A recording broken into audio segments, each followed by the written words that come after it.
हाम्रो यात्रा ताप्लेजुङ कोरिडोरको बाटो जाँदैछ हामी। अहिले हामी यो मेवा खोलामा पानीको बहाव अत्यधिक बढी भएको कारणले गर्दा यहाँ हामी चाहिँ फसेका छौँ। अहिले हेर्नुहोस् पानीको गति कत्रो छ।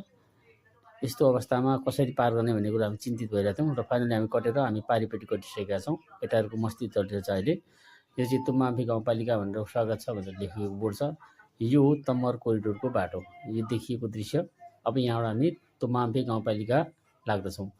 बाटामा देखिने दृश्यहरू अत्यन्त रमणीय छन्। तम्मर कोरिडोर बनावटी रूपमा अत्यन्त सजिलो छ। यात्राका लागि दहीका पारीका डाँडाहरू देखिन्छन्। नागबेली रूपमा बनिएका बाटाहरूले सौन्दर्यता थपेको छ।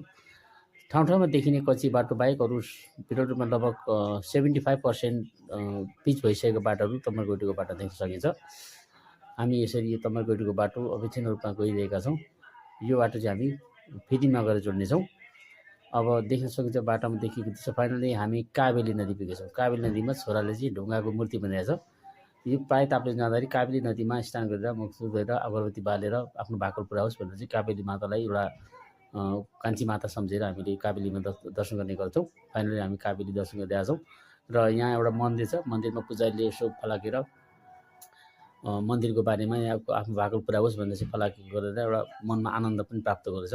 प्रायः जोसुकैले पनि काबेली नदी ताप्ले जाँदा हुन्छ काबेली नदीमा गएर मन्दिर खोला स्नान गरेर यो मन्दिरमा गएर यसो टिकापाती गरेर जानु होला।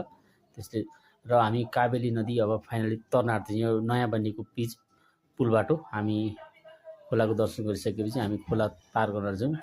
रक्षा काबेली नदी हाम्रो सम्पूर्ण परिवार यो पाथिभराको दर्शनको निमित्त निस्किएका थियौँ र हामी यो काबेली नदी कट्दैछौँ। काबेली नदीमा बनिएको नयाँ संरचना पुल पहिलोपल्ट हामी यसरी चढेर अब हामी ताप्लेजुङ जिल्ला प्रवेश गरिसकेका छौँ। हामी 5 त चढेर यहाँ मेरी श्रीमती हुन्, पछाडि भाइ अनि भतिजी, कान्छो अन्तरे भाइ, कान्छी बुहारी, नातो भाइ, छोराछोरी, मेरो छोरो, उता भाउजू, पार्वता भाउजू।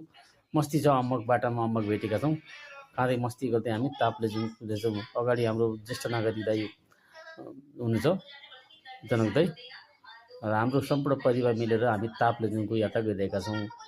यसरी बाटामा देखिएका दृश्यहरू, बाटामा देखिएका फलफुलहरू खाँदै खाँदै रमाइलो गर्दै हाम्रो यात्रा अत्यन्त। यो चाहिँ ड्राइभर काइलो भाइ हो, गाडी हाँकिरहेको छ हैन। परिवारसँग हिँड्नुको बेग्लै मजा आउँदो रहेछ यसरी। अब हामी फाइनली हामी ताप्लेजुङ बजारबाट हामी माथि फेरि जाँदैछौँ। यो सानो बोलेरो गाडीमा हामी कच्चाकुच रूपमा छौँ। अघिमा ड्राइभर थिएँ, म अहिले ड्राइभर छेउमा बसेको छु र हामी मस्ती गर्दै जाँदैछौँ। के छ दाइ भनेर सोधेको, दाइ ठिक छ भन्दै हुन्छ र यसरी जाँदैछौँ। जाँदै अब अत्यन्तै बाटो हैन, ठाउँ ठाउँमा देखिने यो हो हामी